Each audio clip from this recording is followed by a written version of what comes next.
Halo Sobat Maraga, sahabat Becukai Makassar.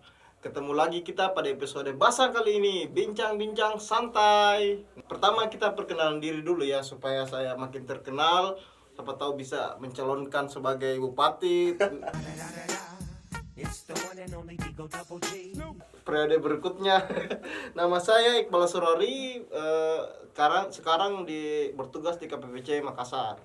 Nah, pada kesempatan kali ini kita sudah kedatangan bintang tamu dari PKC Impor. Nah, silahkan perkenalan Mas Aldi, waktu dan tempat dipersilahkan. Baik, perkenalkan nama saya Aldin Farudin. Saat ini saya ditempatkan di seksi pelayanan kebayanan dan cukai 4, dan tugas utama dan kegiatan sehari-hari saya adalah untuk memeriksa barang impor. Oh, sudah berapa tahun Mas di PKC Impor sini? Sudah 2 tahun Bang. 2 tahun ya? 2 tahun. Wah, itu masih kurang lama ya? Kurang.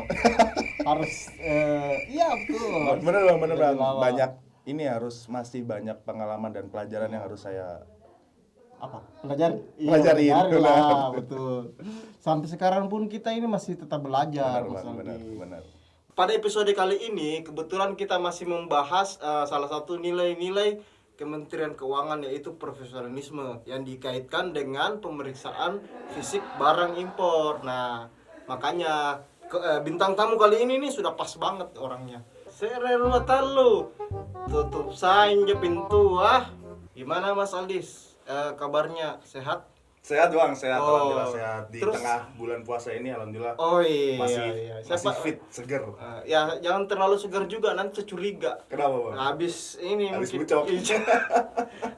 habis isi bahan bakar Isi mungkin. bahan bakar. Kok bisa semangatnya ini? Iya Bang. Pokoknya puasa tidak boleh.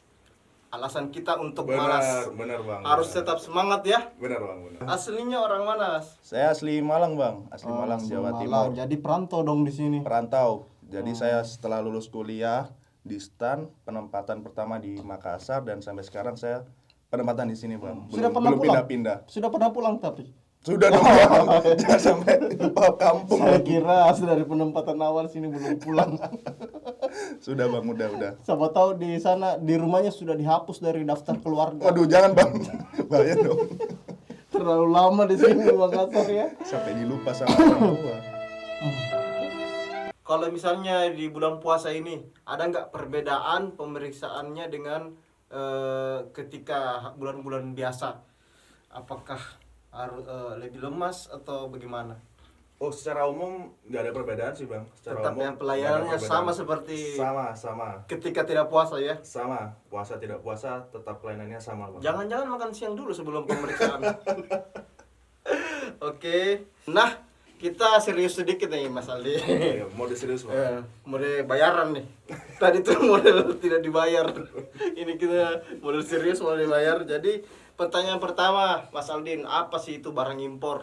Baik Bang, jadi sebenarnya barang impor itu secara artian umum, barang impor adalah semua barang, segala barang yang masuk dari luar negeri ke dalam negeri. Oh gitu. Jadi contohnya ketika Bang Iqbal ke luar negeri, kemudian membeli HP, membeli tas, terus bawa ke dalam negeri, bawa ke Indonesia, saat pulang, nah barang-barang tersebut dinamakan barang impor Bang. Oke, jadi semua jenis barang pada dasarnya yang dibawa dari luar ini semua disebut Ke Indonesia disebut barang impor, benar. Jadi tidak melulu seperti barang impor dalam bentuk kontainer. Bisa berbentuk apa aja tuh? Bisa berbentuk barang bawaan, bisa berbentuk barang kiriman seperti barang kiriman pos. Iya. Itu bisa Bang, itu dinamakan juga sebagai barang impor. Oke. Kita akan membahas pertanyaan yang kedua. Nah, apakah semua barang-barang impor itu perlu diperiksa atau cuman sebagian aja atau gimana? Ya Bang, jadi tidak semua barang impor harus diperiksa Bang. Oh iya. Jadi berdasarkan manajemen risiko, Bea Cukai membagi 3 jalur, membagi 3 kategori Ya. untuk barang-barang impor berdasarkan manajemen risiko. Ada jalur hijau, jalur kuning, dan jalur merah. Dalam penjaluran itu ada kriteria-kriteria tertentu nggak bahwa ini dimasukkan dari jalur hijau, ini masuk jalur merah, dan ini jalur kuning? Benar bang, tentu ada. Jadi berdasarkan manajemen risiko tadi, setiap dokumen impor yang masuk itu akan dijalurkan sesuai jalurnya. Banyak indikatornya bang. Salah satunya adalah profil perusahaan ini.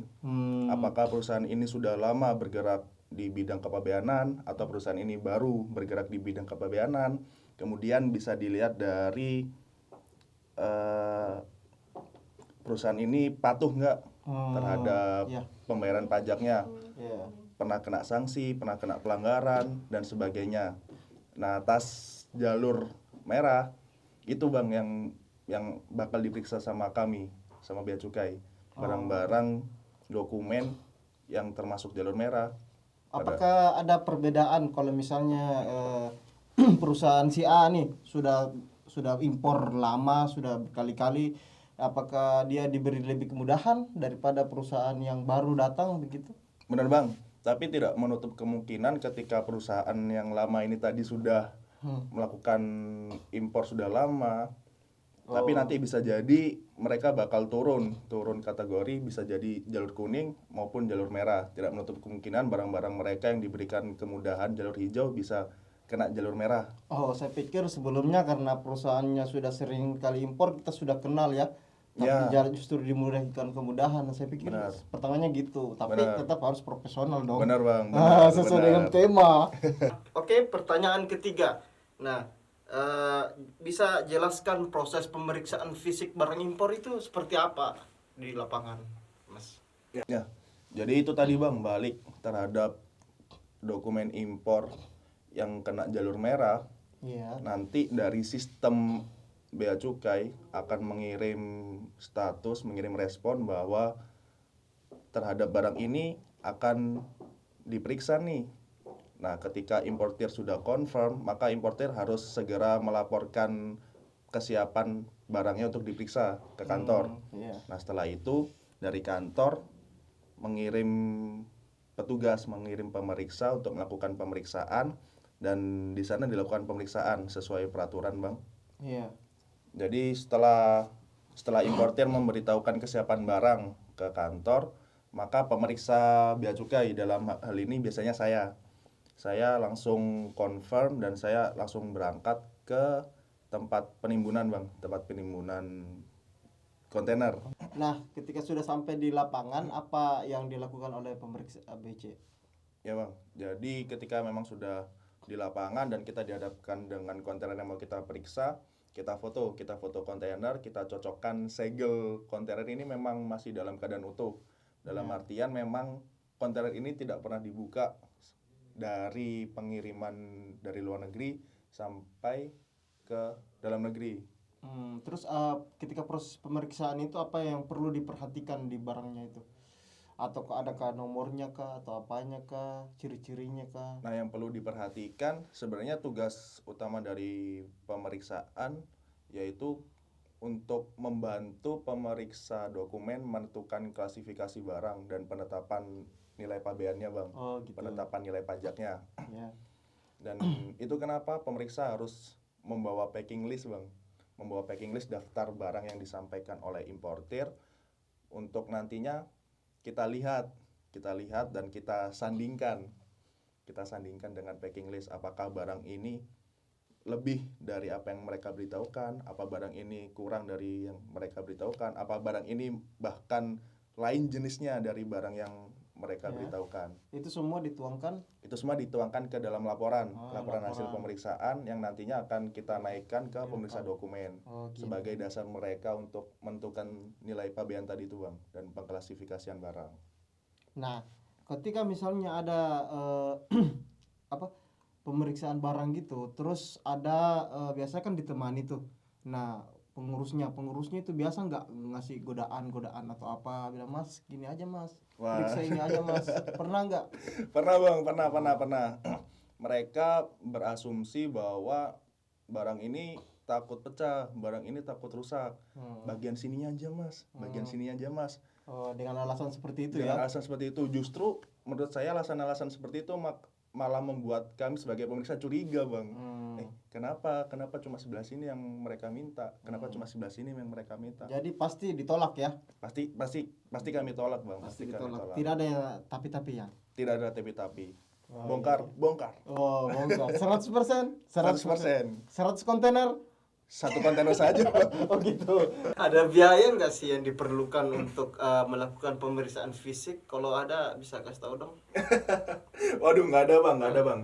Bisa saya jamin dan saya pastikan bahwa perusahaan yang Nggak ada biaya sama sekali.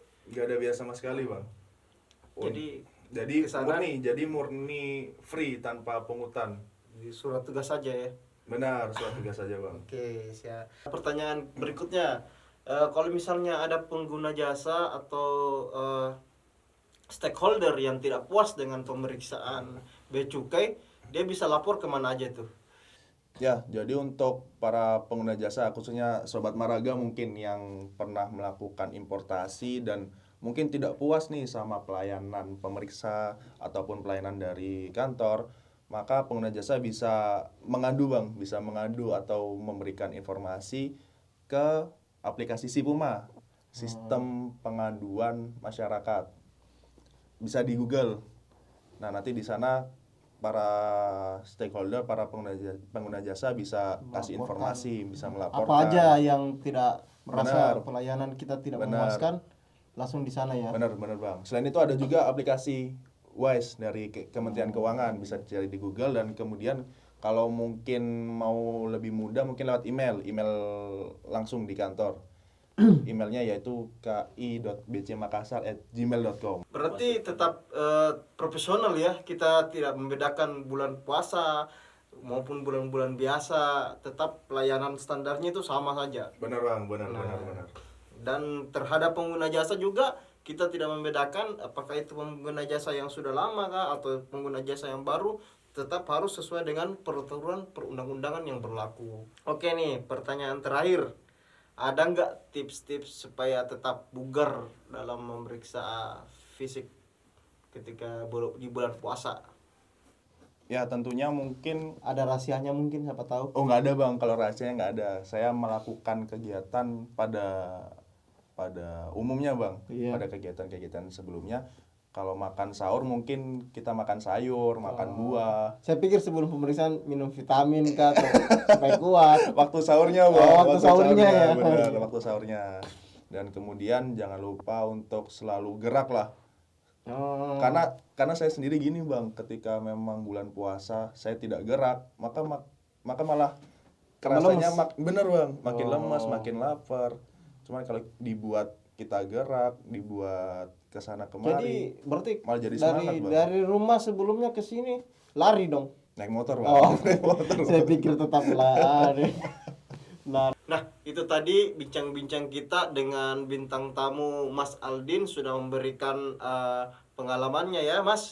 Terima kasih banyak sudah berbagi maupun tips dan triknya selama di bulan puasa bisa kita amalkan ya semua. Nah, sampai jumpa di episode basang kita berikutnya. Bye bye.